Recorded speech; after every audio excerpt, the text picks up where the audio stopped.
Hello everyone, I just saw Spider-Man Across the Spider-Verse, the sequel to Into the Spider-Verse, which many consider the best comic book adaptation, animated or film ever. Some people consider it the best Spider-Man movie ever. I think it's up there, Spider-Man 2 is up there as well, but does Across the Spider-Verse live up to the lofty expectations set by Into the Spider-Verse? Yeah, it does. Probably surpasses it too. Let's get into it.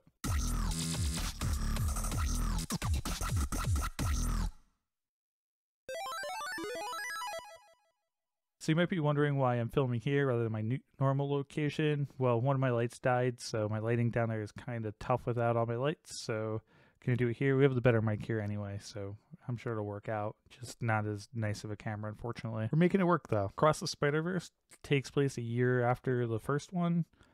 It starts off with a lot of family drama for both Miles and Gwen. I really like that they followed Gwen, so we get a better idea of her relationship with her dad, who's in the police force as well, and also kind of where she came from. I know there's a comic about her, and I know she's in Fortnite, but we don't see too much of her. A couple costumes here and there in some games, but and you run into her in a few, but that's about it. They really show that all of them, as kids, struggle with being Spider-Man, hiding the identity, trying to live normal life, and have to lie to their close ones to protect them. That's been a theme in all the movies. They really run with that theme, but they do a lot of interesting and new things with it, I think. I really like how they kind of put a twist on what your expectations are, because, they've told the story before. It's a very straightforward story. Everyone that takes up the mantle of Spider-Man has some tragic loss that shapes who they are, and they really run with that concept. Miles really wants to change that narrative, and that's kind of the focal point of this. They also deal with, it's kind of lonely having to take up the mantle of being the superhero and not having anyone else understand, so they kind of deal with that. Miles and Gwen have a great moment where they finally meet up again and they start catching up, and it's just the two of them hanging upside down and just kind of talking about the struggles and what's been going on with them. A lot of really great moments.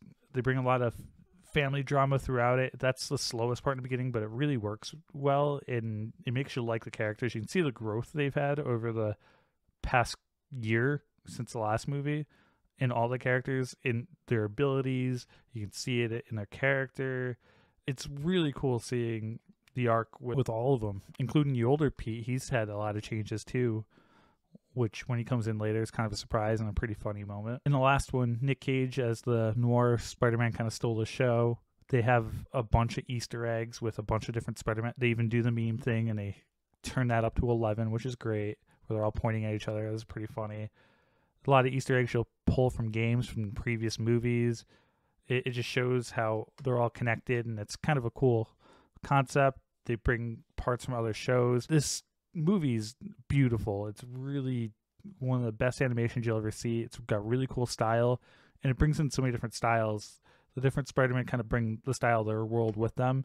I'm not going to spoil all of what they show, and I probably missed plenty of things. I noticed a lot of things from different comics, games. I know a lot of Spider-Man comics, but I don't know everything, so I can't pick out everything. They kind of come to this, it's like the Council of Ricks from Rick and Morty, but they're of Spider-Man, where they're like almost like a governing body of other Spider-Man, but less sociopathic, just a little bit. Really cool seeing some of the Spider-Man heroes that I never really got to see. Like, I know the punk rock one, I forget what his name is. I used the costume a bunch in the Insomniac Spider-Man game, which can't wait to the sequel of that, by the way. That's got a really good Spider-Man story, and this movie felt like it really got Spider-Man, the idea behind it, down probably better than most movies have. And that just shows there's just certain things you can do with animation that you can't do with a movie. Top Gun showed that you do really awesome action scenes, but there's just some things in this that wouldn't work really well. It's just like all the multiverse stuff. It doesn't work as well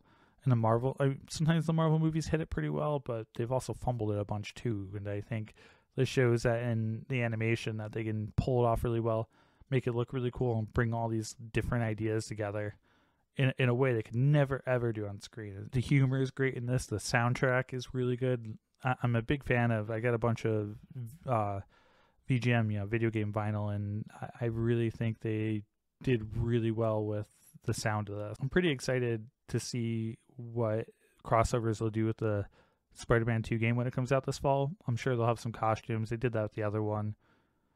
especially with Miles in that game. And it's interesting seeing what this Miles turns into without a Peter with them, and what they're going to do with the Miles in the game, and just the possibilities and how different their lives are. They show different worlds where different people are Spider-Man. They show pretty much like any possibility, many different people being Spider-Man and how it can happen. Again, they focus on it's a tragic event that makes them, and a narrative to maybe try to change that because it doesn't have to be like that. And that's what's going to carry into the third movie. This is the second of a trilogy. Usually the second movie can be a little, tough. I love the game Horizon Zero Dawn, but I kind of felt like the second one was definitely the second in a trilogy, and it just didn't really feel like it had a lot of weight to it. They kind of rushed the end. This one feels like it kind of just ends, but it leaves you on such a brutal cliffhanger. I'm a huge Gundam fan, so it's like some of the episodes of Gundam or Dragon Ball Z, but then you don't have to wait a week. Unfortunately for this, I'm going to have to wait a couple years, and I can't wait to see how this ends. It's going to be one of those movies where you can just play all three of them and just sit there and watch them, kind of like some people can do Lord of the Rings extended, but you can do this. Give us an extended cut too. Why not? I'd like to see more of what they can do. It's, again, top-notch animation. Really cool what they do. It's just an experience. Go check out in the movie theater with some friends and stuff. It really is amazing, and definitely one of the best superhero movies, film or animated, that I've ever seen. And I grew up loving Spider-Man. I was a big 90s Spider-Man fan, 90s X-Men. Looking forward to that coming back too. Again, they have a lot of Easter eggs. You'll appreciate a lot of them, benefits from them, but doesn't rely on them like so many movies do nowadays. You need those member berries to make it through. I have some more stuff coming up, so please sub if you want to check that out. Comment below with your favorite Spider-Man movie or favorite comic book movie, or your favorite animated comic book movie, DC or Marvel, whatever. Love to see what you guys think below. Throw a like, and thanks for checking it out, and I'll see you in the next one. Have a good one.